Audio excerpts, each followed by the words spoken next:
Bienvenue dans cette nouvelle vidéo. Nous allons comprendre la signification de valeur ne converge pas comme solution dans un modèle. Alors, nous avons toujours ce modèle qui est une entreprise pharmaceutique où on a les différents produits qui sont de 1 à 6, ce sont des médicaments bien sûr. Ensuite, on a au niveau de la plage D2 à I2, la quantité en kilos, voilà, produits pour chaque médicament. Dans la ligne 4, on a les heures de travail par rapport à chaque produit. Dans la ligne 6, on a les matières premières nécessaires, voilà, pour chaque produit. On a le prix unitaire de chaque produit, le coût variable, la demande par rapport à chaque produit. Et enfin, le bénéfice par kilo.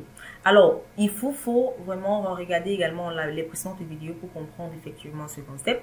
On a utilisé le solver pour maximiser les bénéfices. Cela signifie tout simplement que pour le médicament 1, on aura besoin de 6 heures de travail et de 3,2 kg de matière première pour produire 1 kg du produit 1. Et le prix unitaire, ce sera vendu à 12,50 $. Tandis que pour le médicament 2, on a besoin de 5 heures de temps, ou encore 5 heures de travail, et de 2,6 kg de matière première pour produire 1 kg du produit 1. Pour le produit 3, on a besoin de 3 heures de travail et de 1,5 kg de matière première pour produire 1 kg de médicament 3 et ainsi de suite. Alors, on a également pour ce mois la disponibilité dans les heures de travail, encore la main d'œuvre qui est de 4500 et la quantité de matière première nécessaire disponible pour ce mois est de 1600. Alors, ici, on a tout simplement calculé le travail utilisé, où on a utilisé la fonction SUMPROD qui multiplie effectivement le nombre de kilos ou encore le nombre de kilos de médicaments produits multiplié par le nombre d'heures de travail nécessaires par rapport à chaque produit. On a fait de même avec la matière première utilisée. Maintenant, pour calculer les bénéfices, on a donc fait également utilisé la fonction SUMPROD qui va multiplier, n'est-ce pas, le bénéfice unitaire par kilo, multiplié par la quantité par kilo produit pour chaque médicament. Alors, on a utilisé le solver en entrant tout simplement comme cellule cible le bénéfice qu'on souhaite maximiser. Et on a utilisé comme cellule variable les quantités produites par chaque médicament. Et comme contrainte, on a tout simplement entré les plages D14 à D15, qui est tout simplement la quantité de main-d'œuvre utilisée autant pour moi et la quantité de matière première utilisée devrait être inférieure ou égale à la quantité de main-d'œuvre et la quantité de matière première disponible. Et on a également entré comme contrainte que les quantités produites par chaque médicament devrait être inférieur ou égal à la demande de chaque produit.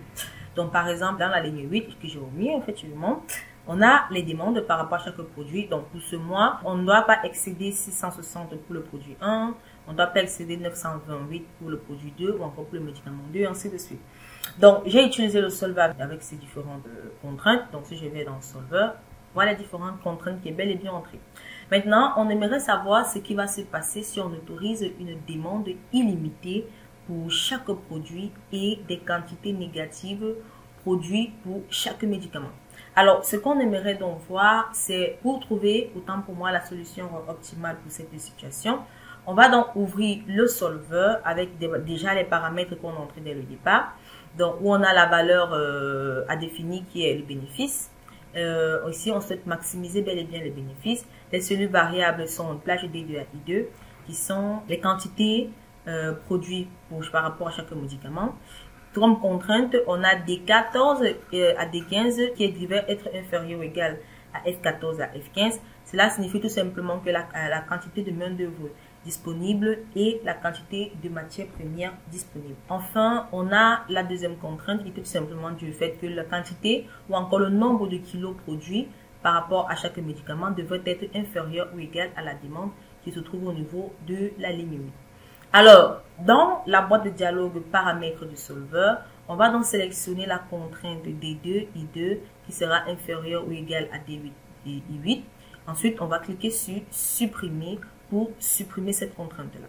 Alors, lorsqu'on a supprimé cette contrainte, on peut simplement bel et bien voir que dans notre boîte de dialogue paramètres du solver, on a uniquement une contrainte qui est affichée, qui est la contrainte de savoir que les quantités disponibles par rapport à la main-d'œuvre et à la matière première disponible doivent être inférieures ou égales, voilà, à la quantité de main-d'œuvre ou encore de matière première disponible, dont la quantité utilisée doit être inférieure ou égale à la quantité disponible.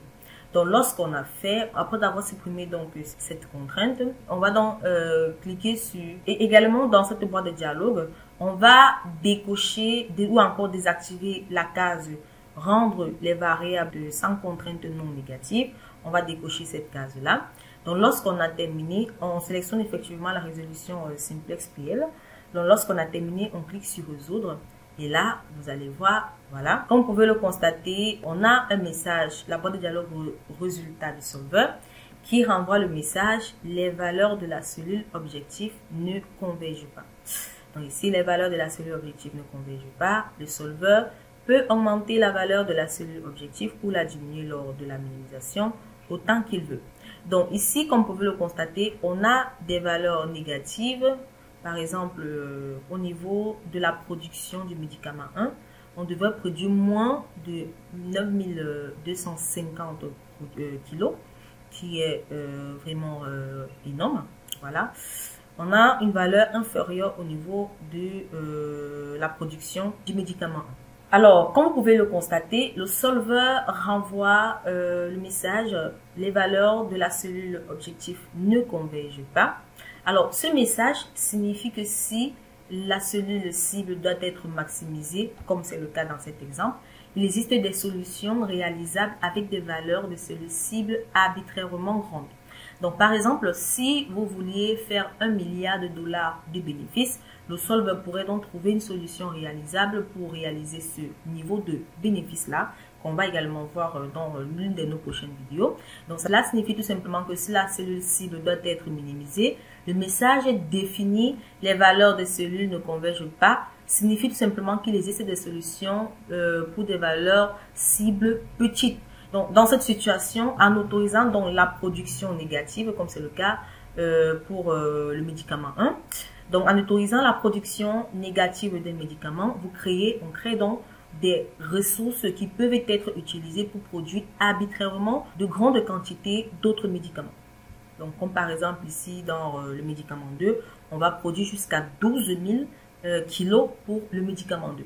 Donc, compte tenu de votre demande illimitée, vous pouvez donc réaliser des bénéfices également illimités.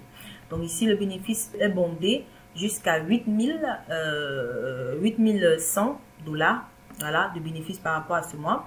Donc, dans une situation réelle, vous ne pouvez donc pas gagner une somme infinie d'argent. C'est impossible par rapport à la situation qu'on vit tous les jours. Donc, cela signifie tout simplement que lorsque vous verrez le message « Les valeurs de la cellule objectif ne convergent pas », cela signifie tout simplement que votre modèle a une erreur qu'il faut également corriger. Donc, je ne vais tout simplement pas conserver les valeurs parce que mon modèle a bel et bien une erreur. Donc, je vais rétablir les valeurs d'origine. Je clique sur OK. Donc, voilà, j'espère que vous avez donc aimé la vidéo. Nous allons nous retrouver très prochainement dans une nouvelle vidéo.